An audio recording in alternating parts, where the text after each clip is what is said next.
Facebook fake account khulugi lukurongni thani rangchai tongka khoroksa Dilip Shaha mungui. Hasteni unemployed rongno chakri rinai go shiui tatal saui. Lukurongni thani 8 lakh shuk rang nakha.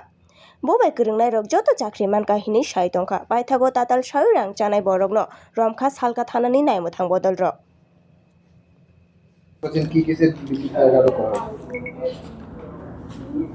দেখুন আমাদের কাছে খবর আসে যে একজন প্রতারক সে Dilip Saha officer এই নামে সে একটা পেজ খুলেছে কর্মবার্তা ফেসবুকে কর্মবার্তা এই পেজের মাধ্যমে যারা ওর সাথে যোগাযোগ করছে সে চাকরি পাইয়ে দেবার কথা বলে অনেকের কাছ থেকে টাকা হাতিয়ে নিয়েছে।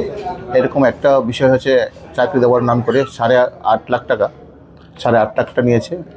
FCI ডিপার্টমেন্টে চাকরি দেবে এরকম ফেক অ্যাপয়েন্টমেন্ট লেটার দিয়েছে, দিয়ে 8.5 লাখ টাকা চাকরি নেবে।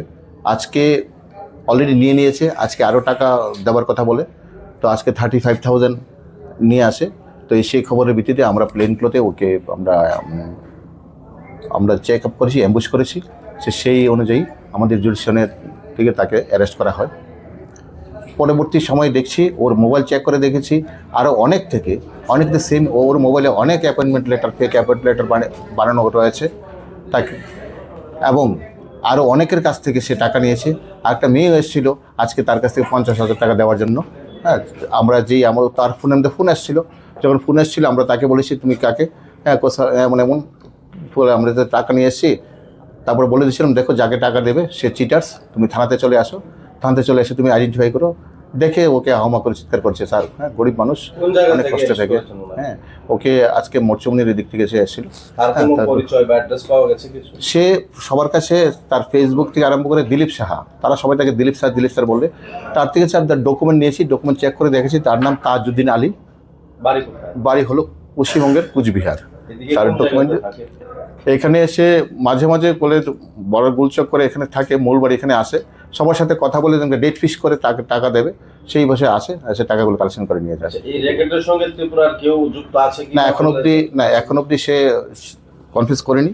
তো আমরা ব্যাপারটা বাকিটা পুরো খতিয়ে নিচ্ছি, দেখছি আমরা অ্যাকর্ডিংলি আইনানুগতভাবে একটা কেস নেওয়া হবে, যেখানে কিন্তু বিভিন্ন সময় বিভিন্ন ডিফারেন্ট জায়গাতে টাকা দিয়েছে। তো তাদের সাথে আমরা কথা বলেছি, প্রথম যেখানে হবে এই চাকরিকে প্লেস অফ অকারেন্স ধরবো, কনসার্ন পুলিশ স্টেশনে কেসটা যাবে। তো পরবর্তী ইনভেস্টিগেশনে আমরা ধরার পর এরকম কতজনের অভিযোগ এসেছে আপনাদের থানাতে? আজকে ধরার পর আমাদের অলরেডি দুজনের সাথে কমপ্লেন দিয়েছে, আরও অনেকেরা বলেছে আমরা টাকা দিয়েছি। তো কিন্তু ওর মোবাইল চেক করে দেখেছি বহুত লোকের কাছে আছে, 10-15 জনের নাম তো আমরা দেখেছি মোবাইলে, তাদের কাছে টাকা নিয়েছে এবং অনেকে টাকা দেবে, টাকা করেসপন্ডেন্স চলছে। ফেসবুকে যে করেসপন্ডেন্স চ্যাটিং এর মধ্যে দেখা যাচ্ছে যে কথা বলছে আমি চাকরি করে দেবো, এই দেবো, এরকম করে পেমেন্ট দেওয়ার কথা ছিল। আজকে পেমেন্ট দেওয়ার কথা ছিল। সেই উনি কি করে?